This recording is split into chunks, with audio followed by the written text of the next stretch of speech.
Casas Bahia e Habib's realmente estão falindo? Dá até um pouco de medo, né, gente? Porque se eles estão falindo, imagina nós, né? Eu trouxe uma análise de um economista, o cara é bom, e nós vamos entender um pouco mais do que está acontecendo com essas empresas e vamos matar nossa curiosidade. Mas que dá medo, dá, né? A gente já não tá numa situação boa nesse Brasil e ainda vem um monte de empresa falindo. Ano de eleição. Ai, ai, ai. Bora lá, vamos ver.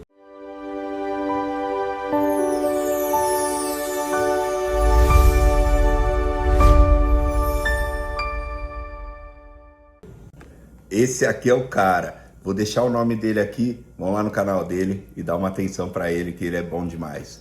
Vamos ver. Vamos tentar entender o que está acontecendo com essas empresas. Uma notícia muito triste, né? Casas Bahia e Habib's podem estar na fila aí de falência. A gente precisa conversar realmente sobre o Brasil, sobre o que está acontecendo. Eu vou aproveitar essas duas matérias aqui para a gente poder trocar uma ideia um pouco mais profunda sobre isso.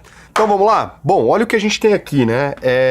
Essas são as duas manchetes que eu amanheci hoje olhando. Eu não queria fazer mais uma matéria sobre isso, porque eu tinha feito uma matéria explicando de outros grupos, mas é simplesmente impossível a gente negar o que está acontecendo aqui. Então preste atenção. Aqui a gente tem dívida de 300 milhões, leva a dona do Habib's e Ragazzo, né, aquela rede de coxinha, a pedir proteção judicial. Então o grupo Gênios, né, o gêniozinho, imagino, do Habib's, que possui sob seu guarda-chuva a rede de restaurantes árabes Habib's e a de salgadinho também Ragazzo, e a churrascaria Tenda ao Grill, conseguiu na justiça um pedido de tutela cautelar contra os credores da empresa. Né? Então o Habib's aqui ficou extremamente famoso por vender comida muito barato, né? Aquela esfirrazinha que ficou anos e anos sem reajustar de preço. É um modelo de negócio que todo mundo conhece. Acho que é difícil imaginar quem nunca comeu no Habib's. Eu comi e gosto muito, vou dizer pra vocês. Eu gosto pra caramba da esfirra do Habib's. A carninha do meio, ela foi diminuindo com o passar dos anos, né? Quando eu comecei a comer no Habib's. Esfirra do Habib's da azia é só em mim? Eu acho que não. Lá na minha adolescência, juventude, ali na minha infância, né? Foi muito bacana. E aí, depois de um tempo, eu ainda gosto, sinceramente, né? Se eu comer ali, acho um limãozinho e tal, mas tem tempo que eu não como. Nostalgia é muito bom.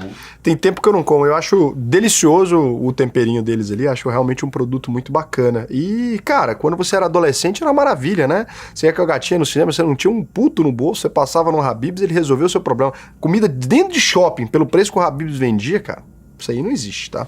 Então, esse movimento funciona como antecipação, né, isso que eles fizeram ali, contra a execução de dívidas. O que acontece? Então eles estão já se antecipando aos credores que vão cobrar e dizendo, não temos condição de pagar, a gente quer uma proteção aqui a isso.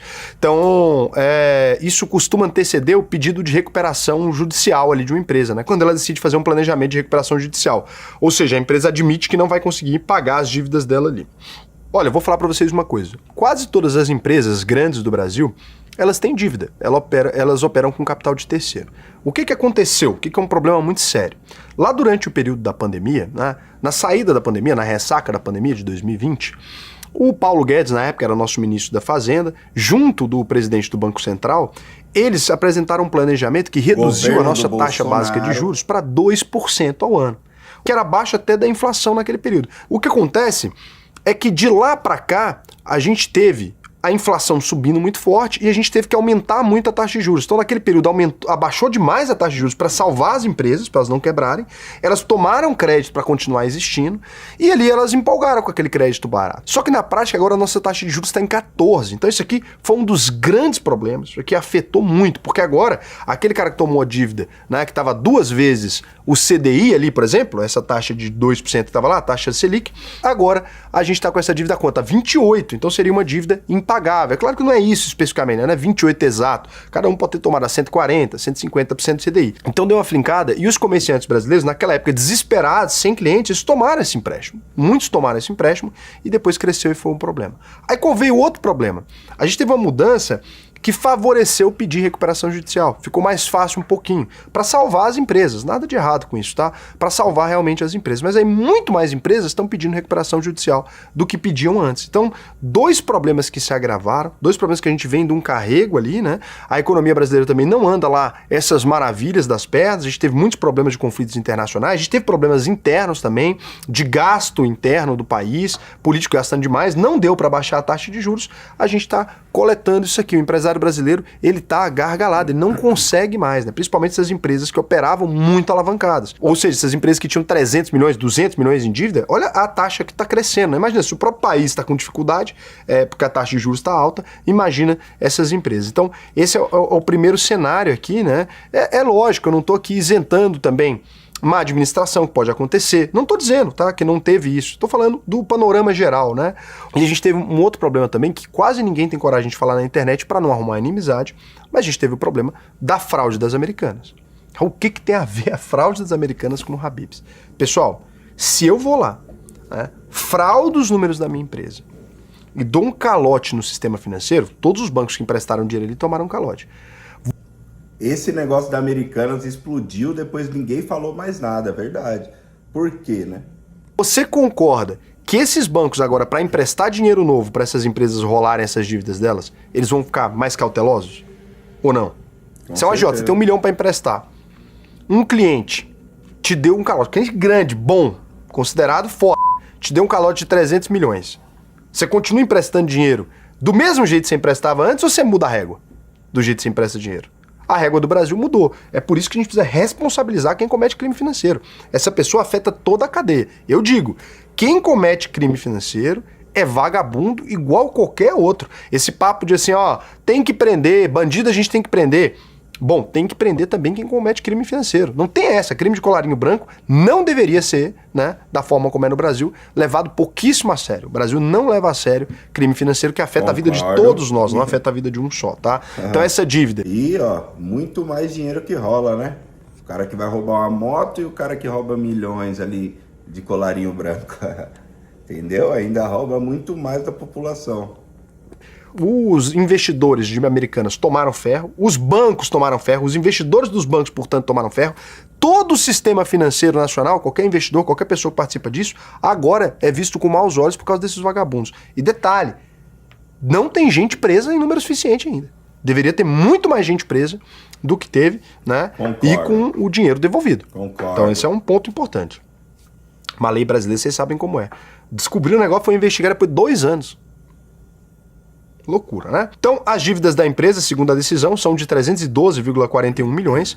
Essa informação foi divulgada pelo portal Neofeed e aí foi confirmada pela Globo, tá? O titular da primeira vara de falências e recuperações judiciais de São Paulo, o juiz Jomar Juarez Amorim, concedeu parcialmente a cautelar no último primeiro dia para 174 sociedades do Grupo Gênios e seus administradores por 60 dias em prol da preservação da empresa e da maximização dos ativos do devedor, né? Então, aqui a gente tem essa questão para manter a operação funcionando. Até porque são muitos empregos, né, gente? Deus me livre o Habib's quebrar. Eu espero, sinceramente, você que é funcionário do Habib's aí, pode estar assombrado. É normal pedir recuperação judicial e voltar. A gente fala muito sobre as que dão errado, mas tem muita empresa que consegue se recuperar. Assim, tem muita empresa que sai desse processo fortalecida. É uma empresa muito famosa. Eu acho que tem salvação. Diminui a quantidade, mas mesmo assim vai afetar muita gente, né? Fogo, viu? A gente deseja isso pro Habib's. Já tem tão pouca empresa brasileira, né? Quando tem um fast food desse tamanho, com a comida totalmente diferente, não é mais uma hamburgueria, alguma coisa, seria muito triste se o Habib's não conseguisse resolver esse problema. Então, toda a força aí pro pessoal, os funcionários do Habib's, a gente tá torcendo aí pra recuperação, tá? E se fosse adiante, as execuções e expropriações poderiam causar uma liquidação desordenada, né? Ou seja, quebrar a empresa de fato. De acordo com a decisão, a Gênios foi impactada financeiramente pela pandemia do Covid-19, pela mudança dos hábitos de consumo com a disseminação das plataformas de marketplace e pelo cenário macroeconômico extremamente adverso. Taxa de juros, pandemia realmente muito grave, né? E aqui eles estão falando também dessa disseminação do iFood, dessas coisas. Não imaginei que teria impactado, né? Mas impacta, né? Se você come, pede pelo negócio e come e deixa de pedir, antigamente tinha um sistema próprio, né? E deixa de pedir ou deixa de ir até o Habib's, né? Imagino que agora a oferta de comida em casa, com stand de dark kitchen, etc., é muito mais fácil, né? Para um cara abrir um restaurante pertinho da sua casa aí e entregar na sua casa sem ponto físico, sem nada. O Habib's tem muita estrutura, muito custo de aluguel e tal, caro, né? Então, dados de mercado mostram que as lojas sob guarda-chuva do grupo se aproximam de 400 lojas. Olha que loucura, quantos empregos, né, tem aqui. O pedido envolve ao todo 174 empresas e pessoas com envolvimento no grupo, que incluem as razões sociais Habib's, Al Saraiva Empreendimentos Imobiliários e das cozinhas da Ragazzo, Al Pasta Empreendimentos e Participações. A empresa ainda possui centros de produção e distribuição, para poder fazer as esfias, imagino. Então, aqui eles contam a história, né, que foi fundada lá em 1988 pelo Alberto Saraiva. Então todo mundo foi incluído aí. Procurado, o Habib's confirmou o pedido e disse que o objetivo de negociar os passivos financeiros, né, durante o período desafiador dos últimos anos. Em comunicado, a rede afirmou que as lojas do grupo continuam funcionando normalmente em todo o país, mantendo o mesmo padrão de qualidade de atendimento aos nossos clientes. Então, bacana, se puder ir no Habib's aí, vai lá, dá aquela moral, né? Eu vou até pedir um Habib's hoje pra dar uma moral pro pessoal. Não é publi não, né? Porque realmente, cara, se a Habib's quebrar seria deprimente, né, pro país, cara. Acho que fez parte da vida de todo mundo. É impossível você falar que não comeu no Habib's. A Casas Bahia demitiu aí 3 mil funcionários também e fechou quase 300 lojas em agosto. 10% de todos os empregados que a empresa tinha no segundo trimestre. Então eles pediram recuperação judicial com dívida de 17,3 bilhões. Então, a Casas Bahia aí também, muita dificuldade, demitiu cerca de 3 mil funcionários, fechou quase 300 lojas nesse mês depois do pedido de recuperação judicial.